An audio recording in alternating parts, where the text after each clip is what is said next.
hearts. It is mine truly, yours maybe, Sierra in the Park. And welcome to my channel.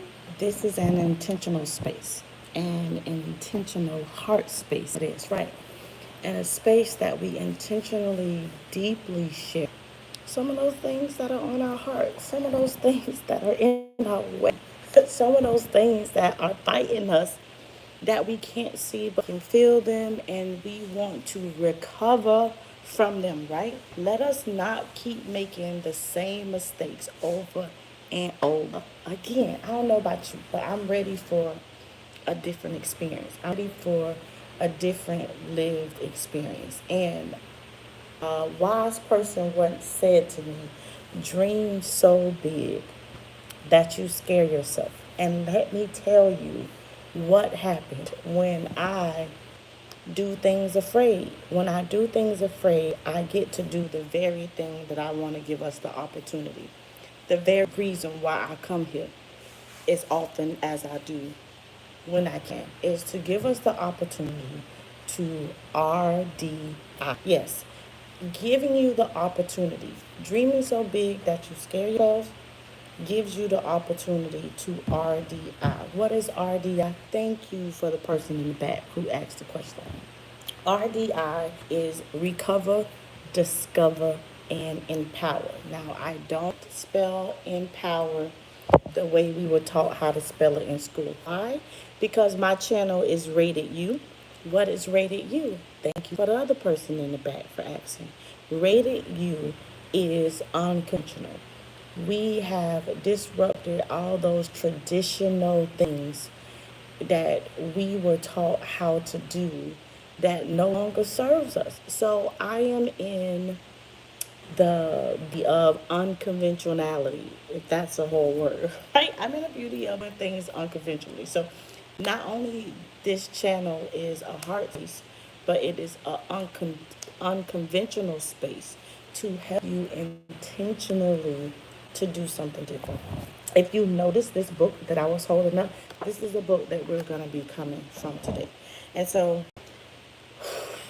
the month has been heavy, right? We got the new president, and I'm not really getting into all right wing, left wing. No, I'm just acknowledging that there are a lot of changes happening, which interrupts a lot of emotion, thoughts, and a lot of stuff. And so, what I want to encourage us today is to find your rooted journey home.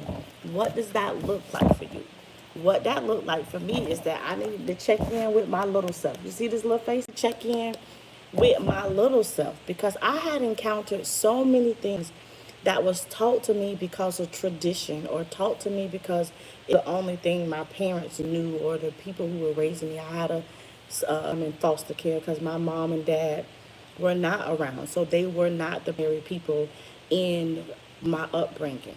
And so I needed to decide what my rooted journey home was going to be. And in order to do that, I needed to check in with little Sierra. Yeah. So in order to allow myself to recover, discover, and empower myself, mind you, we spell empower differently. We don't spell it with the E-M, we spell it with the I-N, because it starts on the inside with you. I needed to check in with me so I can check myself, so I don't continue to wreck myself thinking that I'm doing the best things for me, and I'm continuing trying to run the ball up the field, but I'm getting tackled in the same places. Like, I'm not getting past the end zone. I don't know much about football, but I think I said it right. So I'm not getting past the end zone. I'm getting stuck in the same space.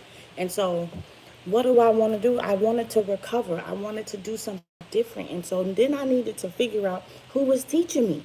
Because if your mom, who was bitter about whatever her experience was, taught you from her bitter experiences, now you're living her bittersweet moments. Yeah, that's what you're living, the bittersweet. And I calling it bittersweet moments because she only knew what she knew how to give you. And so, but it came from a bitter space within her. And so with you not knowing that it came from a bitter space within her, now you have copied and pasted those bittersweet moments in your journey. And so to allow yourself to recover from those things is you might check in with yourself. You might check in with your younger self to ask yourself, really, what did I experience? And then who taught me the root of what I experienced. Because if you're not careful, it will absolutely bloom up things are not true to who your authentic self is. And then from that is where you find yourself in the realm of discovery. So after you recover from the lesson or the person who taught you, you then get to discover how you want to put yourself back together again. In so many words, okay, so think about it like this. I like metaphors. Humpty Dumpty sat on the wall. Humpty Dumpty had all. At one point, all the king horses came and all the king men, and they done put Humpty back together. Why? Because this time it was a great ball, the nursery rhyme says, and nobody else could put Humpty back together because it was Humpty Dumpty time to decide how he wanted, she wanted, they wanted to put themselves back together again. So if you are not even intentional in the moments that you fall apart, in the times that you feel like your heart been broken or somebody got over you, even in those moments, it's a place for you to discover. Because if you don't discover, you gonna mess around and put yourself back together in the same way that you did. So everything that you thought you recovered from, you didn't recover from. Yeah, I know, it's a thing. And then after you recover, and then you discover, you then get to empower yourself on the inside. Who now do I want to be? I now want to change the taste of my story. I want to change the taste of my story. I want to change the taste of history. I want to change the taste of my own thoughts about myself. Come on, who want to go here with me? Cause I'm really I'm determined to find a different version of me. I don't know about y'all, but I can't keep recovering the ball the way I did and realizing I'm not getting no further up the field in my career, in my conversations with my family, not getting further with inside of my community, then like what are we living for? Like what are you truly doing it for? That's the rooted journey home. And you got to decide how deep you want to go, which helps you decide how deep you want to go, how deep you want to go back into finding out what really happened and then who it to you, right? And then if you didn't have your father in your life like I didn't, you might now perceive man away. And then in you wanting to date a man and want to have a husband and even raising your little boys, the absence of your father could have a sting that you might be copying and pasting in your lived experience and you don't even know it. So I'm encouraging you to R.D.I, to recover, discover, and then you'll give yourself the opportunity to empower yourself from the inside out. Oh, taste and see that your life can be good. Oh, taste and see that you play a part in God making everything work out for your good. You play a part in that, yeah. And so I'm just going to read a little bit of this and then I'm going to get out your way because this is just a little short segment that I speak from my heart to encourage you to recover, discover, and empower. So history is important. So is your knowledge of it. Your history is important. You got to be mindful who taught you the lesson. I pledge allegiance. What we pledge an allegiance to? We were pledging allegiance to a flag and a unitedness that never includes brown people. So let's be mindful of the history that your life is made up of. And so the importance of a history is important, and so is your knowledge of it. The time has come to treat yourself to the whole truth and nothing but the truth, or you will remain unlearned, right? You're gonna remain unlearned, you're gonna keep repeating those cycles, and you're gonna keep judging yourself, thinking that something's wrong with you, not realizing that you just need to change your perspective about life. She began to look deep into the uttermost parts of her history. I checked my grandfather, who is the seed that started my family. I went back to my history. I looked into the history of the city when I was raised in, and then I looked at the history overall, the worldly history. So she began to look deep into the uttermost parts of her history. The effect of this collision had left her eyes wide open. She now sees the fight for freedom and justice is for real. You play a part in your life and you got to fight for it. All my life I had fight. But you're going to be fighting things that are not even real. And you're going to be fighting the people who are really for you and defending those who are oppressing you. Be mindful. Okay, so that the fight for freedom and justice is real. Sierra now hears the off key melodies to the Liberty Bell haunting her spirit. Was she wrong? Perhaps she was mistaught as a little girl that to be an American citizen, to be an American citizen, to be American citizen, that in a nation it is our duty to remain on mission to right the wrongs, harmonize with the planet, and consider the needs of all people. Are you considering the needs of all people? I one man may have did you wrong. I get somebody might have mistreated you. Maybe your wasn't there. Maybe your mama wasn't there.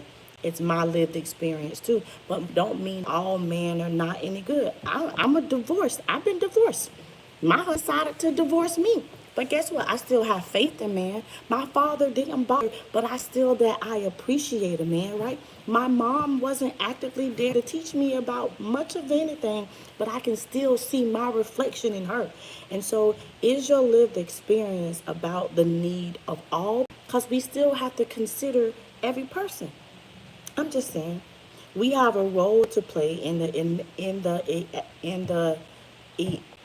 and the iniquities and justice for all human life, no matter, right? No matter.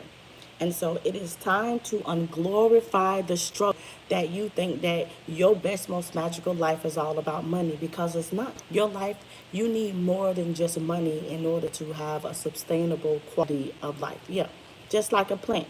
A plant don't just need water, you'll drink. It needs sunshine. It needs the wind blowing to help it dig its roots deeper in the soil.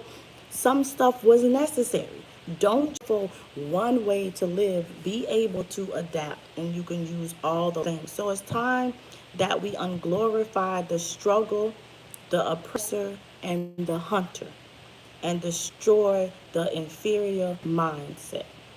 Then disrupting your mindset puts you in control to change the narrative. It is then up to you whether you play the victim or the hero in your story. And I'll leave you with this quote. And then just tell me what stood out for you. How are you going to take you starting in your rooted journey home? What thing about your childhood that you might need to check in with yourself that you probably haven't properly healed from? And this is from Dr. G. Carter Woodson, right? You control a man's thinking, when you control a person's thinking, when you're so mad and the person done pissed you off and I just got the da da da da da, when you let someone controls your thinking, they don't have to worry about your things. That was Dr. G. Carter Woodson. When we get so upset, or you allow that one thing that happened to you control everything, and then you copy and paste it and everything else, no one really has to worry about you living to your fullest potential, because you are now being controlled by other things that you cannot control really. And you've allowed that anger, you've allowed that sadness, and you've allowed that shame to take you over. And it is now, like they say, one apple will spoil the whole bunch. And so when you have that one bad thought, it will spoil your whole bunch. And so just be mindful that you are the author of your story. So be a little bit creative in your reality. Take your rooted journey home. Thank you for tuning in to Sierra Speaks. I look forward to speaking with you again. Keep smiling, keep shining. A better you equals a better me.